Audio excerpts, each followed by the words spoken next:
തേജസ് news ഇൻക്വസ്റ്റിലേക്ക് സ്വാഗതം. അല്ലാഹുവിൻ്റെ മാർഗത്തിൽ കൊല്ലപ്പെട്ടവർ മരിച്ചവരാണെന്ന് നിങ്ങൾ വിചാരിക്കരുത്. അവർ മരിച്ചവരല്ല, അവൻ്റെ പക്കൽ ജീവിച്ചിരിക്കുന്നവരാണെന്ന് വിശുദ്ധ ഖുർആൻ പറയുന്നു.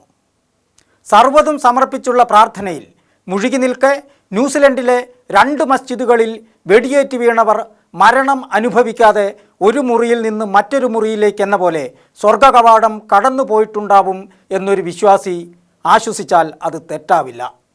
ഭൂമുഖത്തെങ്ങും വേട്ടയാടപ്പെടുന്ന ഒരു ജനത.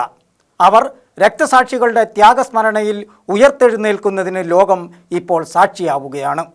ന്യൂസിലൻഡിൽ തുടക്കം കുറിച്ച ആ അത്ഭുത സത്യത്തിൻ്റെ നേരന്വേഷിക്കുകയാണ് ഇൻക്വസ്റ്റ്. പള്ളിയിൽ വെളുത്ത വംശീയവെറിയൻ്റെ വെടിയേറ്റ് വീണ 50 മനുഷ്യരുടെ മരിക്കാത്ത ഓർമ്മകൾക്ക് മുന്നിൽ ന്യൂസിലൻഡ് ജനത സമർപ്പിച്ച കണ്ണീർ പൂക്കളമാണിത്. മുസ്ലിങ്ങൾ ആ നാട്ടിലെ കുടിയേറ്റക്കാരായിരുന്നിട്ടും രാജ്യജനസംഖ്യയിൽ 1% പോലും വരികയില്ലെന്നറിഞ്ഞിട്ടും അവർക്കൊരാപത്ത് വന്നപ്പോൾ ഓടിയെത്തിയത് ആ രാജ്യം മുഴുവനാണ്. ഒരു രാജ്യം മുഴുവൻ ഭീകരാക്രമണത്തിൽ കൊല്ലപ്പെട്ടവർക്കൊപ്പം നിൽക്കുക. ഒന്നിൻ്റെ പേരിലും അവരെ മാറ്റി നിർത്തിയില്ല, മറിച്ച് ആശ്ലേഷിച്ച് നെഞ്ചോട് ചേർത്തു പിടിച്ചു. അപരിചിതർ പോലും കണ്ണിൽ നോക്കി കരഞ്ഞ് കെട്ടിപ്പിടിച്ച് പുറത്തു തട്ടി ആശ്വസിപ്പിച്ചു. ഞങ്ങളുണ്ട് കൂടെയെന്ന് ശപഥം ചെയ്തു. പൂക്കൾ സമർപ്പിച്ചും മെഴുതിരി കയ്യിലേന്തിയും അവർ കൂട്ടമായെത്തി. കൊല്ലപ്പെട്ടവർക്ക് ഐക്യദാർഢ്യമായി ശിരോവസ്ത്രം ധരിച്ച് അണിനിരക്കാമെന്ന ഓക്ലൻഡിലെ ഡോക്ടർ തായ ആഷ്മാന്റെ നിർദ്ദേശം അവിടുത്തെ സ്ത്രീകൾ സ്വീകരിച്ചു. തട്ടമിട്ടു നിൽക്കുന്ന തങ്ങളുടെ ചിത്രങ്ങൾ ഓക്ലൻഡിൽ നിന്നും വെല്ലിംഗ്ടണിൽ നിന്നും ക്രൈസ്റ്റ് ചർച്ചിൽ നിന്നും അവർ സാമൂഹിക മാധ്യമങ്ങളിൽ പങ്കുവച്ചു. കൊല്ലപ്പെട്ട പേരറിയാത്തവരെ ഓർത്ത് പള്ളികൾക്ക് മുന്നിൽ അവർ പൊട്ടിക്കരഞ്ഞു. ജാതിയും മതവും മറന്ന് മനുഷ്യർ ഒന്നാവുമ്പോൾ കൊല്ലപ്പെട്ടവർക്കായി പ്രാർത്ഥിക്കാൻ ജുമുഅ നമസ്കാരത്തിന് മുസ്ലിങ്ങളോടൊപ്പം പള്ളികളിലെത്താൻ കുമ്പസാരം പോലെ കാൻറ്റർബറി ആർച്ച് ബിഷപ്പ് ക്രൈസ്തവരോട് ആഹ്വാനം ചെയ്തു. ക്രൂശിതന്റെ രൂപവുമേന്തി ക്രിസ്ത്യാനികൾ മരിച്ച മുസ്ലിം സഹോദരങ്ങൾക്കായി പ്രാർത്ഥിക്കാനെത്തുന്നു. അവിടുത്തെ അധോലോകമായ മൈറ്റി മോൻഗ്രൽ മോബിലെ അംഗങ്ങൾ പോലും മനമാറ്റമുണ്ടായി മനുഷ്യരായി ആക്രമിക്കപ്പെട്ടവരുടെ അടുത്തേക്ക് സഹായഹസ്തവുമായി ഓടിയെത്തുന്നു. ദേഹത്താകെ ടാറ്റു പതിച്ച അവരുടെ തലവൻ ഇരകളിലൊരാളുടെ ബന്ധുവിനെ ആശ്ലേഷിച്ച് പൊട്ടിക്കരയുന്ന രംഗം വൈറലായി ലോകത്തിൻ്റെ മുഴുവൻ കണ്ണു നനയിക്കുന്നു. ലോകം അടുത്ത കാലത്തൊന്നും ഇതുപോലൊരു കാഴ്ചയ്ക്ക് സാക്ഷിയായിട്ടില്ല. എന്നാൽ ഫലസ്തീനിലും മ്യാൻമറിലും ചൈനയിലും ഇന്ത്യയിലും തുടങ്ങി ലോകത്തിൻ്റെ വിവിധ കോണുകളിൽ മുസ്ലിം ജനത കാലങ്ങളായി അനുഭവിച്ചു വരുന്ന അടിച്ചമർത്തലുകളും പീഡനങ്ങളും കാണുമ്പോൾ ഇതുപോലൊരു കാഴ്ചയ്ക്ക് ലോകം പലപ്പോഴും കൊതിച്ചു പോയിട്ടുണ്ടെന്നുള്ളത് സത്യമാണ്. ന്യൂസിലൻഡ് ജനതയുടെ ഉള്ളിലെ മനുഷ്യസ്നേഹം തൊട്ടുണർത്തിയ അവരുടെ പ്രധാനമന്ത്രി ജസിൻഡ ആർഡനെ ലോകം ഇന്ന് പ്രശംസകൾ കൊണ്ട് മൂടുകയാണ്. 37 വയസ്സ് മാത്രം പ്രായമുള്ള ആ ധീര വനിത പ്രധാനമന്ത്രിയായല്ല, മറിച്ച് അവരിൽ ഒരാളായാണ് അവിടുത്തെ മുസ്ലിം ജനതയ്ക്കും ലോകത്തിനു തന്നെയും ഇപ്പോൾ തോന്നുന്നത്. അത്രയ്ക്ക് മനോഹരമായാണ് അവരത് കൈകാര്യം ചെയ്തത്. സ്നേഹം ശിരോവസ്ത്രമാക്കാൻ ന്യൂസിലൻഡിനോട് ആഹ്വാനം ചെയ്തത് അവരുടെ പ്രിയപ്പെട്ട പ്രധാനമന്ത്രി ജസിൻഡ ആർഡേൺ. ഒരു രാജ്യത്തിൻ്റെ നേതാവ് എങ്ങനെ ആയിരിക്കണമെന്ന് ലോകത്തിന് കാണിച്ചു കൊടുത്ത ജസിൻഡ നടന്നത് ലക്ഷണമൊത്ത ഭീകരാക്രമണം തന്നെയെന്ന് പറഞ്ഞ് കൊല്ലപ്പെട്ടവർക്ക് ഐക്യദാർഢ്യവുമായി ഓടിയെത്തി. കറുത്ത വസ്ത്രവും കറുത്ത ഹിജാബും ധരിച്ച് അഭയാർത്ഥി ക്യാമ്പുകളിലും ആശുപത്രികളിലും മരിച്ചവരുടെ വീടുകളിലും പ്രാർത്ഥനാ ചടങ്ങുകളിലുമെത്തി ബന്ധുക്കളെ ആശ്ലേഷിച്ച് ആശ്വസിപ്പിച്ചു. പേടിക്കരുത്, ഞാനും രാജ്യവും കൂടെയുണ്ടെന്ന് ഉറപ്പുകൊടുത്തു.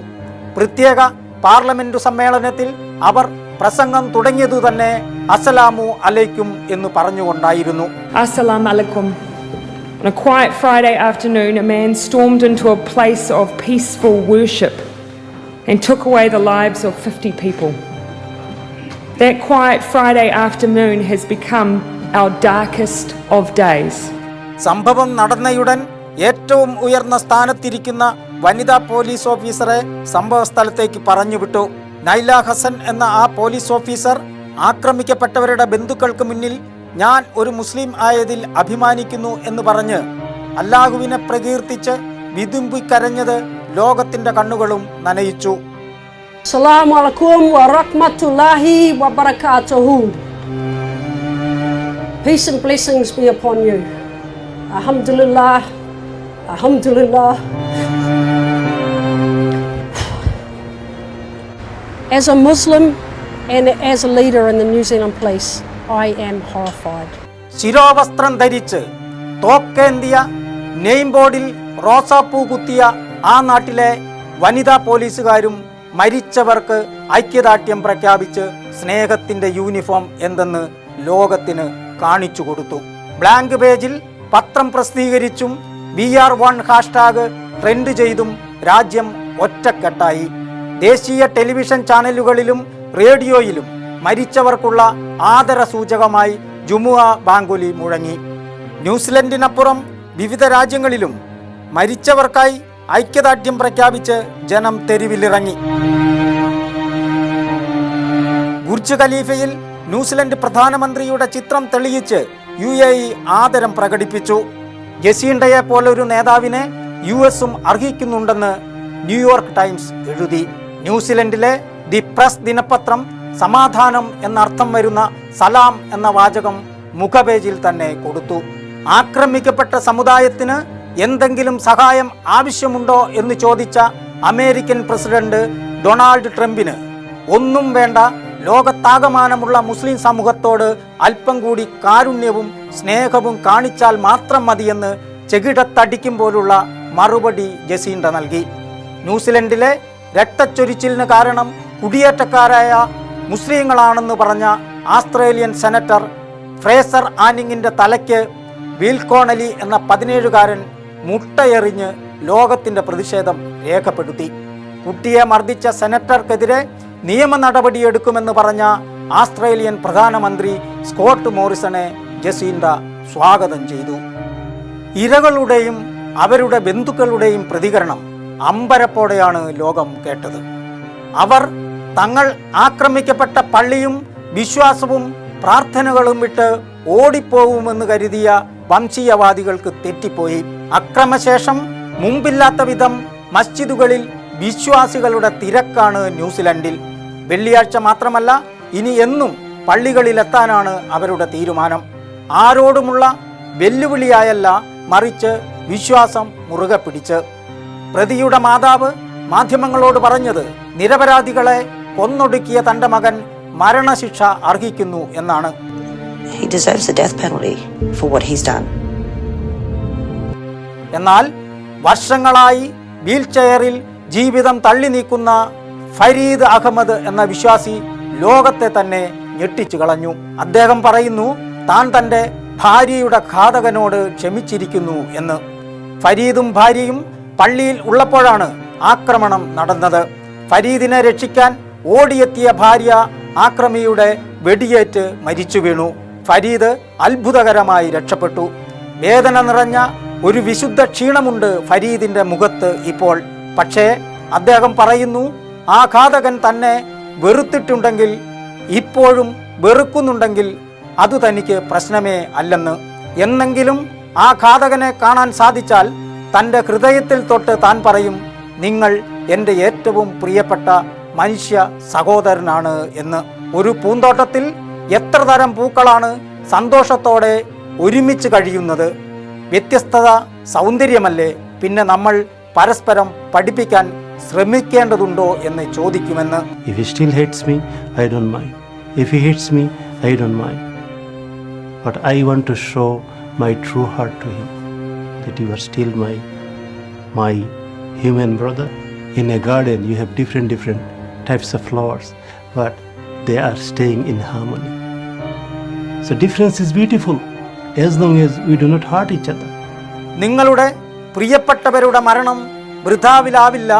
അവരുടെ രക്തം പ്രതീക്ഷകളുടെ വിത്തുകൾക്കുള്ള വളമാവും എന്നാണ് കഴിഞ്ഞ വെള്ളിയാഴ്ച ക്രൈസ്റ്റ് ചർച്ചിലെ അൽനൂർ പള്ളി ഇമാം ജമാൽ ഫൗദ ജുമാ പ്രഭാഷണത്തിൽ ലോകത്തോടും ന്യൂസിലൻഡിനോടുമുള്ള നന്ദി പ്രകടനത്തിൽ മരിച്ചവരുടെ ബന്ധുക്കളോട് പറഞ്ഞത്.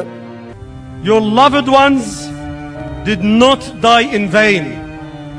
Their blood has watered the seeds of hope ഫരീദിൻ്റെ വേദനിച്ചുള്ള ആ ചിരിയിലെ അഭൗമ സൗന്ദര്യത്തിലും ഇമാമിൻ്റെ ഈ വാക്കുകളിലുമുണ്ട് സഹനത്തിലൂടെ ഇസ്ലാം ഇന്നോളം നേടിയെടുത്തതെല്ലാം. മാനവിക സ്നേഹമെന്ന ആ അത്ഭുതം ലോകത്ത് പ്രവർത്തിക്കാൻ തുടങ്ങുന്നത് കൺതുറന്ന് കാണണമെന്ന് അഭ്യർത്ഥിച്ച് ഏതു പ്രതിസന്ധി ഘട്ടത്തിലും ഒരു ജനതയുടെ ജീവിതത്തിനു മേൽ പെയ്തിറങ്ങുന്ന കരുതലിൻ്റെ നിറനിലാവിനെ ദൈവമെന്ന് വിളിക്കാമെങ്കിൽ അവനിലേക്കുള്ള പ്രാർത്ഥനയ്ക്ക് ക്ഷണിക്കുന്ന ഈ കാഴ്ചകൾക്ക് മുന്നിൽ ഈ ആഴ്ചത്തെ ഇൻക്വസ്റ്റ് പൂർണ്ണമാവുന്നു. അല്ലാഹു അക്ബർ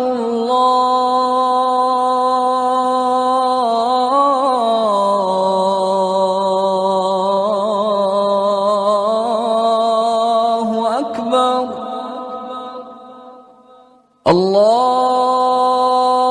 അല്ലാഹു അക്ബർ